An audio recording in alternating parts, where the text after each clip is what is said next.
Percultural Canal Peruano de Cultura presenta a Ricardo Palma y sus tradiciones peruanas. Tradición titulada La Emplazada. Crónica de la época del virrey y arzobispo. Confieso que, entre las muchas tradiciones que he sacado a luz, ninguna me ha puesto en mayores atrenzos que la que hoy traslado al papel. La tinta se me vuelve borra entre los puntos de la pluma, tanto es de espinoso y delicado el argumento.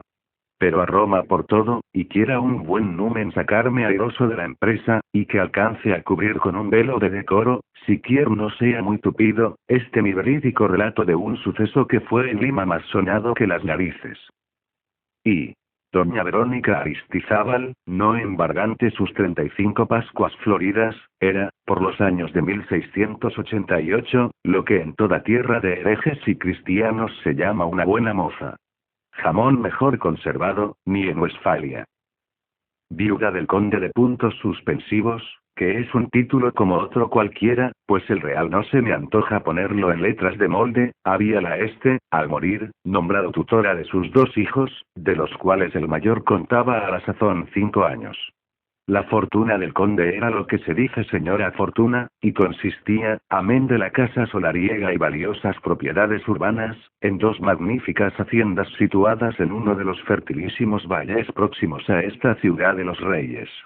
Y perdóname, lector, que altere nombres y que no determine el lugar de la acción, pues, al hacerlo, te pondría los puntos sobre las íes, y acaso tu malicia te haría sin muchos tropezones señalar con el dedo a los descendientes de la condesa de puntos suspensivos, como hemos convenido en llamar a la interesante viuda. En materia de guardar un secreto, soy canciller del sello de la probidad. Luego que pasaron los primeros meses de luto y que hubo llenado fórmulas de etiqueta social, abandonó Verónica la casa de Lima, y fue con baúles y petacas a establecerse en una de las haciendas. Para que el lector se forme concepto de la importancia del feudo rústico, nos bastará consignar que el número de esclavos llegaba a 1200. Había entre ellos un robusto y agraciado mulato, de 24 años, a quien el difunto conde había sacado de pila y, en su calidad de ahijado, tratado siempre con especial cariño y distinción. A la edad de 13 años, Pantaleón, que tal era su nombre, fue traído a Lima por el padrino, quien lo dedicó a aprender el empirismo rutinero que en esos tiempos se llamaba ciencia médica, y de que tan cabal idea nos ha legado el quevedo limeño Juan de Caviedes en su graciosísimo Diente del Parnaso. Quizá Pantaleón, pues fue contemporáneo de Caviedes, es uno de los tipos que campean en el libro de nuestro original y cáustico poeta. Cuando el conde consideró que su ahijado sabía ya lo suficiente para enmendarle una receta al mismo Hipócrates, lo volvió a la hacienda con el empleo de médico y boticario, asignándole cuarto fuera del galpón habitado por los demás esclavos, autorizándolo para vestir decentemente y a la moda, y permitiéndole que ocupara asiento en la mesa donde comían el mayordomo o administrador, gallego burdo como un alcornoque, el primer caporal, que era otro ídem fundido en el mismo molde, y el capellán, rechoncho fraile mercedario y con más cerviguillo que un berrendo de Bujama. Estos, aunque no sin murmurar por bajo, tuvieron que aceptar por comensal al flamante doctor. Y en breve, ya fuese por la utilidad de servicios que éste les prestara librándolos en más de un atracón, o porque se les hizo simpático por la agudeza de su ingenio y distinción de modales, ello es que el capellán, mayordomo y caporal no podían pasar sin la sociedad del esclavo, a quien trataban como a íntimo amigo y de igual a igual. Por entonces llegó mi señora la condesa a establecerse en la hacienda, y aparte del capellán y los 2 gallegos, que eran los empleados más caracterizados del fundo, admitió en su tertulia nocturna al esclavo, que para ella, aparte el título de ahijado y protegido de su difunto, tenía la recomendación de ser el de preciso para aplicar un sedativo contra la jaqueca, o administrar una pócima en cualquiera de los achaques a que es tan propensa nuestra flaca naturaleza. Pero Pantaleón, no solo gozaba del prestigio que da la ciencia, sino que su cortesanía, su juventud y su vigorosa belleza física formaban contraste con la vulgaridad y aspecto del mercedario y los gallegos. Verónica era mujer, y con eso está dicho que su imaginación debía dar mayores proporciones al contraste. el ocio y aislamiento de vida en una hacienda, los nervios siempre impresionables en las hijas de Eva, la confianza que para calmarlos se tiene en el agua de Melissa, sobre todo si el médico que la propina es joven, buen mozo e inteligente, la frecuencia e intimidad del trato y griega. ¿Qué sé yo? Hicieron que a la condesa le clavara el pícaro de Cupido un acerado dardo en mitad del corazón. Y como cuando el diablo no tiene que hacer, mata moscas con el rabo, y en levas de amor no hay tallas, sucedió, lo que ustedes sin ser brujos ya habrán adivinado. Con razón dice una copla. Pocos eclipses el sol. Y mil la luna parece. Que son al desliz más prontas. Que los hombres las mujeres. Y, lector. Un cigarrillo o un palillo para los dientes, y hablemos de historia colonial. El señor don Melchor de Liñán y Cisneros entró en Lima, con el carácter de arzobispo, en febrero de 1678. Pero teniendo el terreno también preparado en la corte de Madrid que, 5 meses después, Carlos II, destituyendo al conde de Castellar, nombraba a su ilustrísima virrey del Perú. Y entre otras mercedes, concedióle más tarde el título que el arzobispo transfirió a uno de sus hermanos. Sus armas eran las de los Liñán. Escudo bandado de oro y gules. El virrey conde de Castellar entregó bien provistas las reales cajas, y el virrey arzobispo se cuidó de no incurrir en la nota de derrochador. Sino de riqueza, puede afirmarse que no fue de penuria la situación del país bajo el gobierno de Liñán y Cisneros, quien, hablando de la hacienda, decía muy espiritualmente que era preciso guardarla de los muchos que la guardaban, y defenderla de los muchos que la defendían. Desgraciadamente, lo soberbio de su carácter y la mezquina rivalidad que abrigara contra su antecesor, hostilizándolo indignamente en el juicio de residencia, amenguan ante la historia el nombre del virrey y arzobispo. Bajo esta administración fue cuando los vecinos de Lima enviaron barrilas de oro para el chapín de la reina, nombre que se daba al obsequio que hacían los pueblos al monarca cuando éste contraía matrimonio. Era, digámoslo así, el regalo de boda que ofrecían los vasallos. Los brasileños se apoderaron de una parte del territorio fronterizo a Buenos Aires, y su ilustrísima envió con presteza tropas que, bajo el mando del maestre de campo don José de Garro, gobernador del Río de la Plata, los desalojaron después de reñidísima batalla. La paz de Utrecht vino a poner término a la guerra, obteniendo Portugal ventajosas concesiones de España.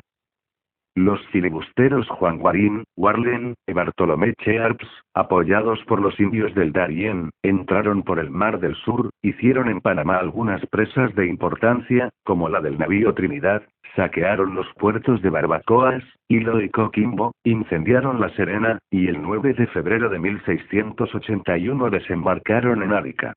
Gaspar de Oviedo, alférez real y justicia mayor de la provincia, se puso a la cabeza del pueblo, y después de 8 horas de encarnizado combate, los piratas tuvieron que acogerse a sus naves, dejando entre los muertos al capitán Guarín y 11 prisioneros. Liñán de Cisneros equipó precipitadamente en el Callao 2 buques, los artilló con 30 piezas y confinó su mando al general Pantoja. Y aunque es verdad que nuestra escuadra no dio caza a los piratas, sus maniobras influyeron para que estos, desmoralizados ya con el desastre de Arica, abandonasen nuestros mares. En cuanto a los 11 prisioneros, fueron ajusticiados en la Plaza Mayor de Lima. Fue esta época de grandes cuestiones religiosas. Las competencias de frailes y jesuitas en las misiones de Mojos, Carabaya y Amazonas.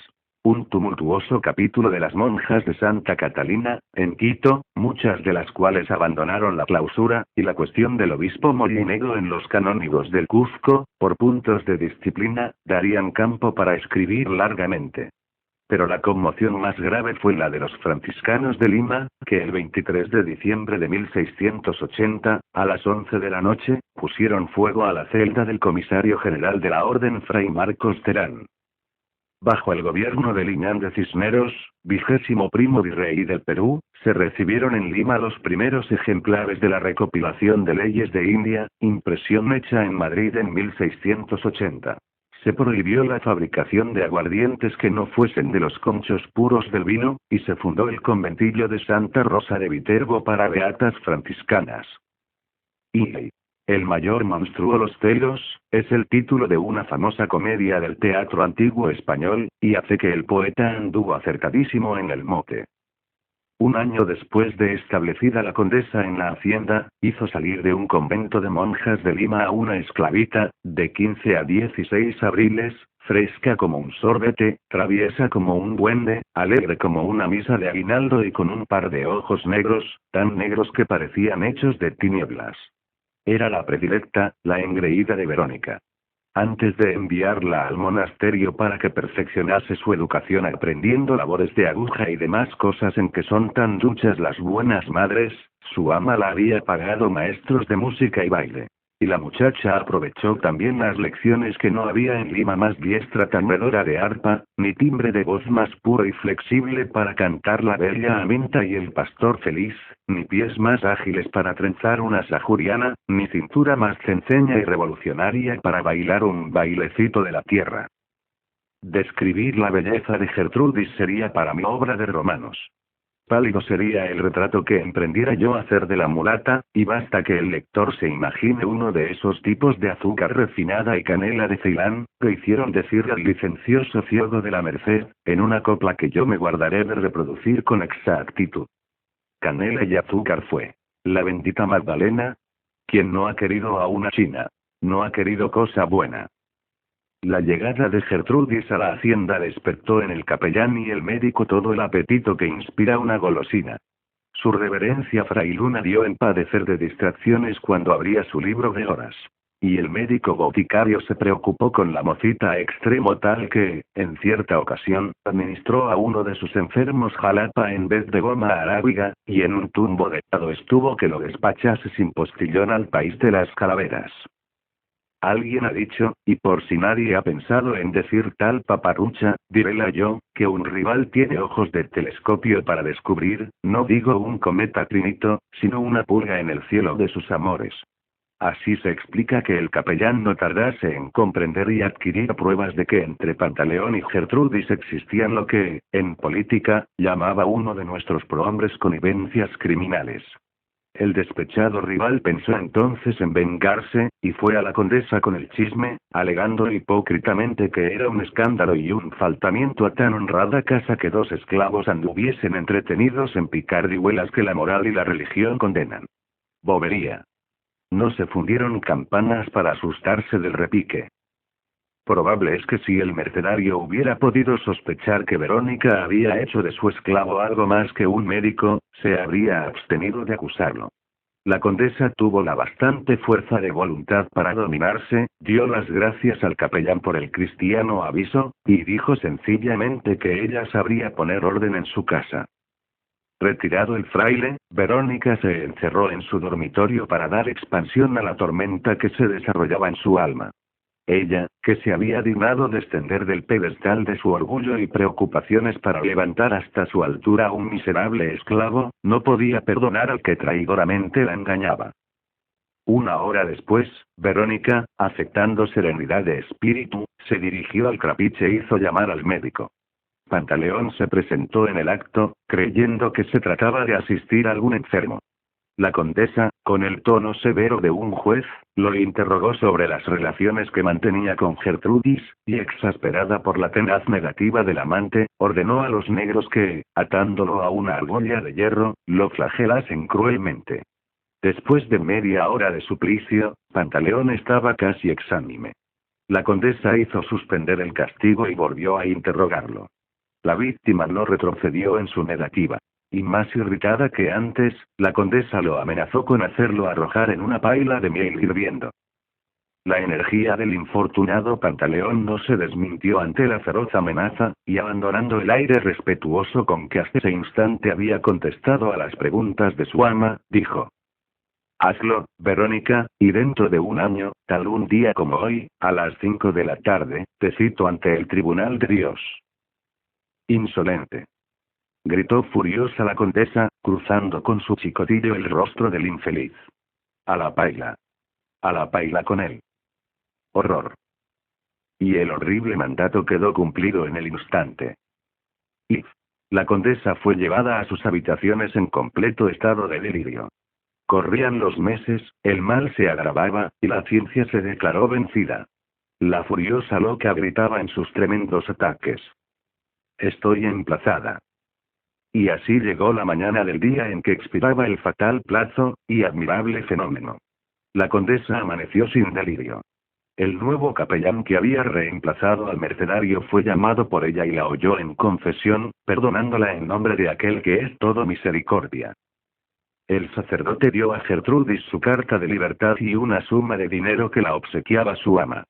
La pobre mulata, cuya fatal belleza fue la causa de la tragedia, partió una hora después para Lima, y tomó el hábito de donada en el monasterio de las Clarisas. Verónica pasó tranquila el resto del día. El reloj de la hacienda dio la primera campanada de las 5. Al oírla, la loca saltó de su lecho, gritando. Son las 5. Pantaleón. Pantaleón. Y cayó muerta en medio del dormitorio.